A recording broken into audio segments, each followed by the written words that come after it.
രാവിലെ തന്നെ big boss റസ്മിനിട്ട് ഒരു കൊട്ട് കൊടുത്തിട്ടുണ്ട്. കാര്യം രണ്ടാം ദിവസത്തെ ഹോട്ടൽ ടാസ്ക് തുടങ്ങി. ബിഗ് ബോസ് അനൗൺസ് ചെയ്തു എല്ലാവരുടെയും ഡ്യൂട്ടി കാര്യങ്ങളൊക്കെ ഒന്ന് ചേഞ്ച് ചെയ്യണം. റസ്മിൻ ഇപ്പം പറയും വേണ്ട ബിഗ് ബോസ് ഇങ്ങനെ തന്നെ അങ്ങ് പോട്ടെന്ന്.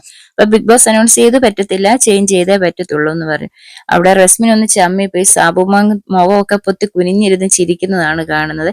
എന്തായാലും ഡ്യൂട്ടി കാര്യങ്ങളൊക്കെ ഒന്ന് ചേഞ്ച് ചെയ്തിട്ടുണ്ട്. ഇവിടെ ഡെന്റിയും ഇത്തവണ ക്ലീനിങ് സെക്ഷനാണ് കൊടുത്തിരിക്കുന്നത്. ശ്രീതുവാണ് സെക്യൂരിറ്റി.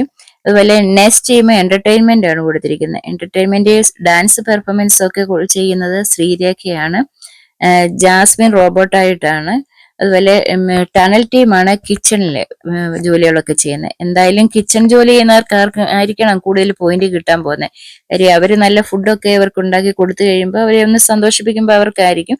അതുപോലെ തന്നെ എന്റർടൈൻമെന്റിനും പോയിന്റ് കിട്ടാൻ സാധ്യതയുണ്ട്. ഇവിടെ ഡെൻ ടീമാണ് പെടുന്നത്. ഡെൻ ടീമിന് വലിയ എന്റർടൈൻമെന്റ് അവരെ ചെയ്യിക്കാൻ തക്കതായിട്ടുള്ള കാര്യങ്ങളൊന്നുമില്ല. ക്ലീനിങ് സെക്ഷൻ അല്ലേ, അല്പമെങ്കിലും പറ്റുന്നത് സെക്യൂരിറ്റി ആയിട്ടുള്ള ശ്രീധുവിനേ ഉള്ളൂ. നമുക്ക് കണ്ടറിയാം. ഇന്നിപ്പോ രണ്ടാമത്തെ ആളും വരുന്നുണ്ട്.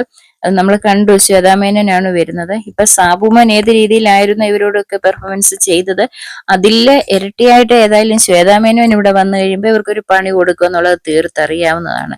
കാര്യം നമ്മളെ സീസൺ 1 കണ്ടതാണ്. സാബുമാനേക്കാൾ കൂടുതൽ രീതിയിൽ നല്ല രീതിയിൽ അവിടെ പ്രകടനം കാഴ്ചവെച്ചത് ശ്വേതാമേനോനായിരുന്നു. കപ്പ് കൊണ്ടുപോയത് സാബുമാനാണെന്ന് വരില്ല.